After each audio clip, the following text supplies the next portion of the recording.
नमस्कार दोस्तों, स्वागत है आपका हमारे चैनल पर। आज हम लोग ज़ूलॉजी बैचलर स्टूडेंट जिनका नाम अमन राज है उनसे कुछ बातें करेंगे। इन्होंने बैचलर्स के एग्ज़ामिनेशंस में अप्रॉक्सीमेटली 90% स्कोर किया। आप स्कोर कार्ड देख सकते हैं। ओके, तो इनसे हम कुछ चीज़ें बातें करेंगे जो क्लास 12 बायोलॉजी स्टूडेंट्स के लिए हेल्पफुल है। आगे क्या स्कोप है ज़ूलॉजी का, ये आप जान सकते हैं। इन्होंने कैसे प्रिपरेशन की थी, ये आप जान सकते हैं। कौन से ऐसे फील्ड है जो सिर्फ बायोलॉजी स्टूडेंट के लिए ही है, ये आप जान सकते हैं।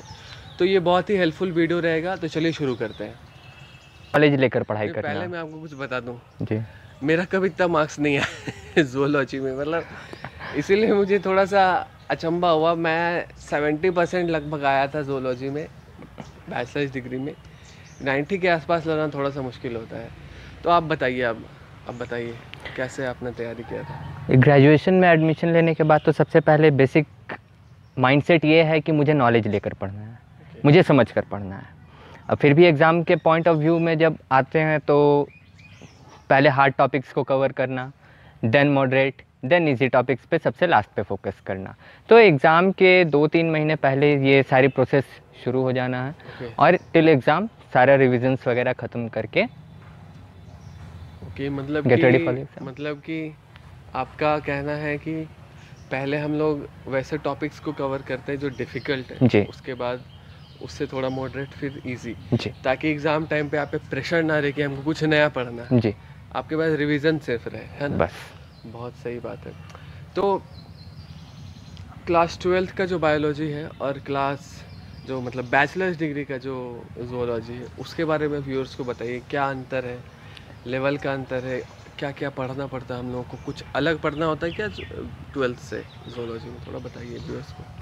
जी, 12th में जब हम बायो ऑप्ट करते हैं तो हमें जो कुछ भी पढ़ना होता है वो हमें एक बेसिक लेवल से एक लेवल अप नॉलेज देती है। तो वो बेसिक से एक लेवल अप नॉलेज मिला।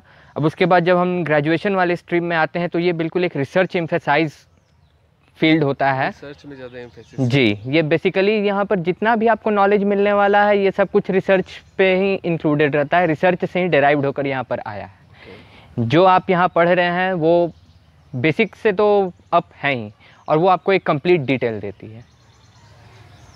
सही बात है कि क्लास 12 तक ऐसा रहता है कि हम लोग कुछ टॉपिक्स को सिर्फ टच कर रहे होते हैं, बस। मतलब केमिस्ट्री को कुछ पार्ट पढ़ें या फिर बायोलॉजी का कुछ पार्ट पढ़ें और फिजिक्स का कुछ पार्ट पढ़ें। लेकिन जब बैचलर्स में जा रहे हैं तो आपको एक पर्टिकुलर स्ट्रीम को ही चूज़ करना है और उसको ही डिटेल में पढ़ना है। जी, तो एक मतलब सिलेबस वाइज क्या अंतर है, कुछ बताइए।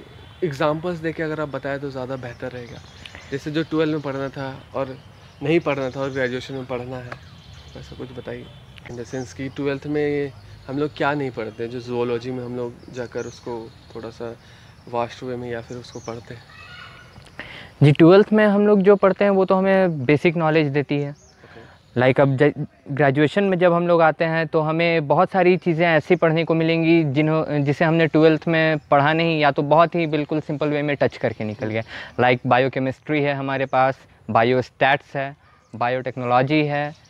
ये सब हमारे सिलेबस में इंक्लूडेड है जो हमें डिटेल्ड वे में पढ़ना है। बायोकेमिस्ट्री और बायोस्टैट्स तो बहुत कम है 12th के मतलब सिलेबस में। जी, तो ये आपको डिटेल्स में पढ़ना होगा। जी। ओके, सो जो भी बच्चे बायोलॉजी से 12th कर रहे हैं और वो ज़ूलॉजी को परस्यू करेंगे तो उनके लिए कौन कौन सा फील्ड, कोई फील्ड ऐसा है जो उनके लिए ही सिर्फ स्पेशलाइज्ड है? ऐसा है क्या कि सिर्फ वही एक पर्टिकुलर फील्ड में जा सकते हैं और कोई नहीं जा सकता है? ऐसा कुछ फील्ड है तो बताइए, व्यूअर्स को बताइए आप। जी, अगर टॉप क्लास फील्ड की बात करें तो बीएससी डिग्री होल्डर्स के लिए एक सबसे टॉप क्लास फील्ड है, वो है IFOS, इंडियन फॉरेस्ट सर्विस। इसकी एग्ज़ाम यूपीएससी कंडक्ट करवाती है और इसमें सिर्फ वो ही स्टूडेंट इसके लिए एलिजिबल हैं जो बीएससी डिग्री के होल्डर है। बीएससी डिग्री के होल्डर है और वो भी मेरे ख्याल से जहाँ तक मैंने सुना है इसके बारे में कि कुछ स्पेशलाइज्ड फील्ड के ही। जी, जैसे ज़्यादातर जो बायोलॉजी से रिलेटेड है और कुछ केमिस्ट्री से रिलेटेड है। Like BSc in zoology, BSc in botany, BSc in forestry, agriculture, chemistry, तो ये सारे लोग ही मतलब तो जो भी बच्चे देख रहे हैं जो ज़ूलॉजी को परस्यू करना चाहते हैं, आपके लिए एक एक्स्ट्रा फील्ड ओपन होता है ज़ूलॉजी, वो सिर्फ आपके लिए ही होता है। आपके लिए ओपन होता है, वो है आईएफएस का, इंडियन फॉरेस्ट सर्विसेज का। और भी कुछ एग्जांपल से बताइए कैसे क्या हो सकता है बैचलर्स बाय ज़ूलॉजी और बैचलर्स ऑफ ज़ूलॉजी के लिए कौन कौन सा फील्ड ओपन होता है, व्यूअर्स को बताइए आप थोड़ा। जी, आईएफएस के बाद तो सबसे पहले आप फेस के अलावा अगर हम देखें तो हमारे पास बीएससी ज़ूलॉजी के बाद और भी ऑप्शंस है। जैसे अगर आप मास्टर्स इन ज़ूलॉजी करते हैं तो उसके बाद आपके लिए CSIR नेट की राह आसान हो जाती है, जिसे आप क्वालिफाई करके असिस्टेंट प्रोफेसर आसानी से बन सकते हैं। और इस फील्ड में साइंस स्ट्रीम से बहुत कम ही लोग जाते हैं। वो तो बहुत कम लोग जाते हैं मतलब जी, साइंस डिफ़िकल्टी है थोड़ी सी। कम लोग ही परस्यू करते हैं CSIR नेट को, जो कि साइंस स्टूडेंट्स के लिए होता है, और इससे वो असिस्टेंट प्रोफेसर का जॉब को अटेन कर सकते हैं। ओके, और क्या क्या फील्ड्स हैं अमन? और भी बहुत से फील्ड्स हैं जो बीएससी ज़ूलॉजी के बाद आप परस्यू कर सकते हैं, लाइक इन्वायरमेंटलिस्ट हैं, ecologist, marine biologist, wild life conservator, जू ऑफिसर। ओके, ये सिर्फ ज़ूलॉजी की फील्ड वाले? जी, ये सिर्फ ज़ूलॉजी जी, की फील्ड वाले। ओके, ये तो बहुत ही अच्छा आपने चीज़ बताया अमन। ओके, सो अमन ने कहा था कि जो साइंस का फील्ड है या फिर जो ज़ूलॉजी का फील्ड है वो उनके लिए है जो रिसर्च करना चाहते हैं। तो अमन, मैं आपका थोड़ा रिसर्चेबिलिटी चेक करना चाहता हूँ। श्योर। ओके, सो मेरे पास ये 2 लीव्स हैं। ओके, तो आप मुझे इनके बारे में बताइए, आपका जो ज़ूलॉजिकल या फिर साइंस का नॉलेज क्या कहता है इनके बारे में, बताइए थोड़ा। ये पहले उसके ये लीफ एक मोनोकॉट प्लांट का है। मोनोकॉट प्लांट का। जी, क्योंकि मोनोकॉट प्लांट्स की फीचर्स होती है कि उनके लीफ में पैरेलल वेनेशन प्रेजेंट होता पैरेलल है। वेनेशन। जी, ये आप देख सकते हैं। वेनेशन मींस कि किस तरह से वेन्स का डिज़ाइन पूरे लीफ में स्कैटर्ड होता है। तो आप इसमें देख सकते हैं कि ये पैरेलली पूरे लीफ में सिचुएटेड तो है। आप देख सकते हैं कि पैरेलल वेनेशन इसमें है, मींस वेन्स जो है ये पैरेलली रन करता है। और ये जो है मोनोकॉटिलिडन्स प्लांट का एक पहचान है। मोनोकॉटिलिडन्स क्या होते हैं? जिनमें एक कॉटिलिडन पाया जाता है। जो साइंस के फील्ड से नहीं है उनको मैं ये बता दूं, जैसे घास हो गया या फिर बैम्बू प्लांट हो गया, जी, या राइस, फिर राइस हो गया, वीट हो गया, जी। मक्का हो गया, ऐसे प्लांट जो है मोनोकॉटिलिडन्स कहलाते हैं। ओके, सो ये दूसरा मेरे पास लीफ है, इसके बारे में कुछ बताइए आप। ये एक डाइकॉट प्लांट का लीफ है। Okay, क्योंकि डाइकॉट्स की एक कैरेक्टरिस्टिक्स होती है कि उनके लीफ पे जो वेनेशन प्रेजेंट होता है वो रेटिकुलेट होता है, जाली जैसे। रेटिकुलेट का मतलब क्या हुआ? जी, जाली नुमा, जो पूरे लीफ में अपने वेनेशन को जाली के जैसे फैला कर रखता है, वो रेटिकुलेट है। जैसे ये आप देख सकते हैं कि इसके पूरे बॉडी के पीछे में जो वेनेशन है वो बिल्कुल पूरे लीव्स पे फैली हुई है, तो इसे रेटिकुलेट वेनेशन कहते हैं।